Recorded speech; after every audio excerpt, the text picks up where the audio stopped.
22 Guns for You. I'm going to speak up so hopefully you can hear me. I wanted to show you what I have here. It's not a bug out bag. It's not a 72-hour bag, so to speak of. I don't believe in a zombie apocalypse. I don't think that there's going to be a total teardown of the system. However, I put this together and I call it my win-win bag. It's what I need when it's needed.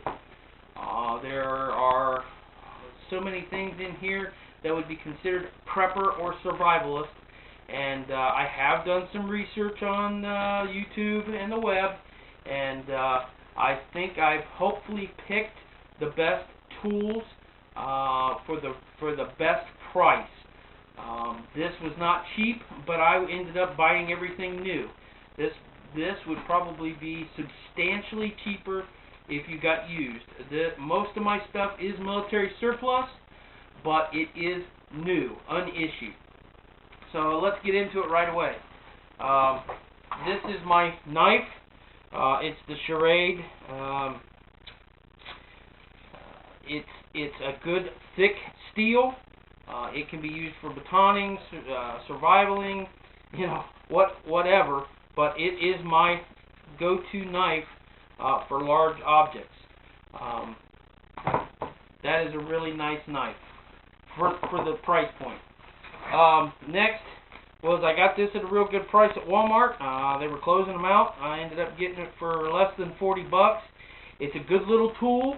However, I will say, I really don't want to have to chop wood with this.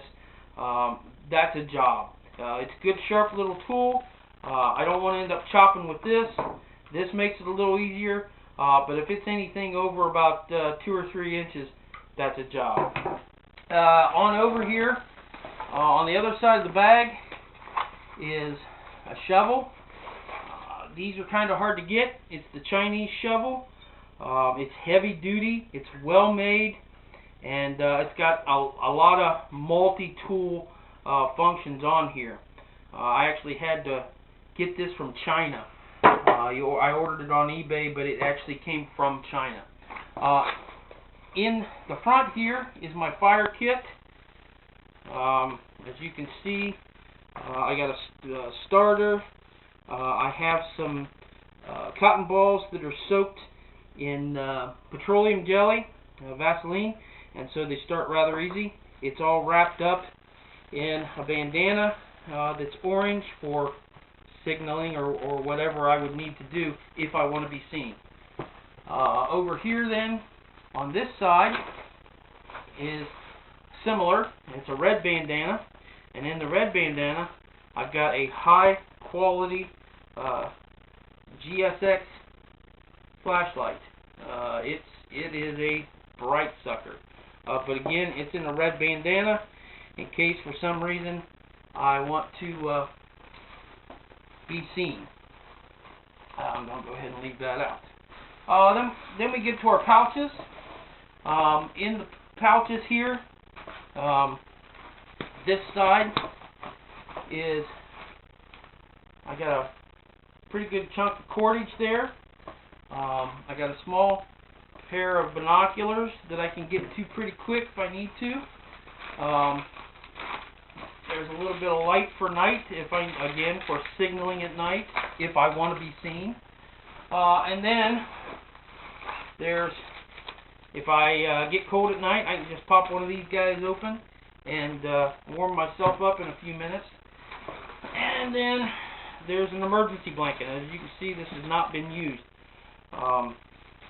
But it's a good quality military blanket. It's thick, and it wasn't too bad. Got that brand new for $15 off the internet.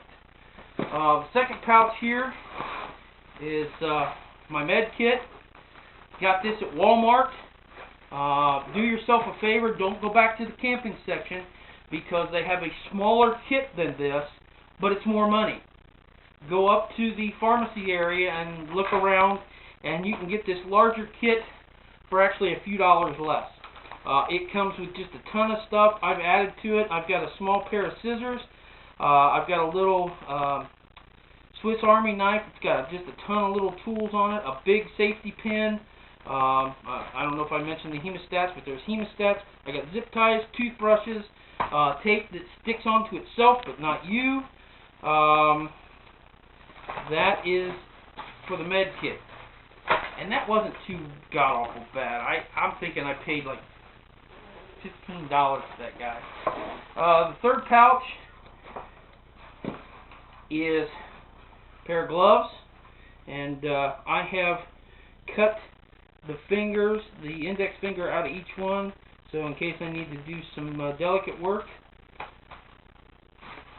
Then in this pouch is my rain poncho. And again, military surplus, never issued. That goes along with, I've got the military issued whoopee in here. I'm not going to go into breaking this down, but there's a military whoopee that can be joined with this for added protection. And then I've got a 90% wool cotton, no, I'm sorry, 90% wool, and I think it's 10% reused wool or something, but it's a U.S.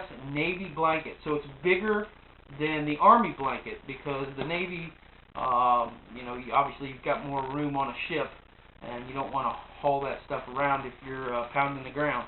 So it's a little bit bigger and a little bit heavier. It weighs almost 5 pounds.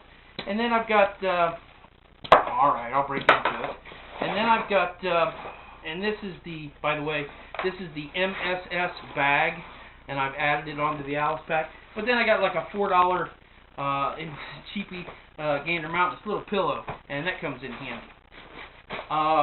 That's the outside of the pack. I also have my canteen over here, military style, never issued canteen. I got the cup here and the military Molly style holder. Again, never issued.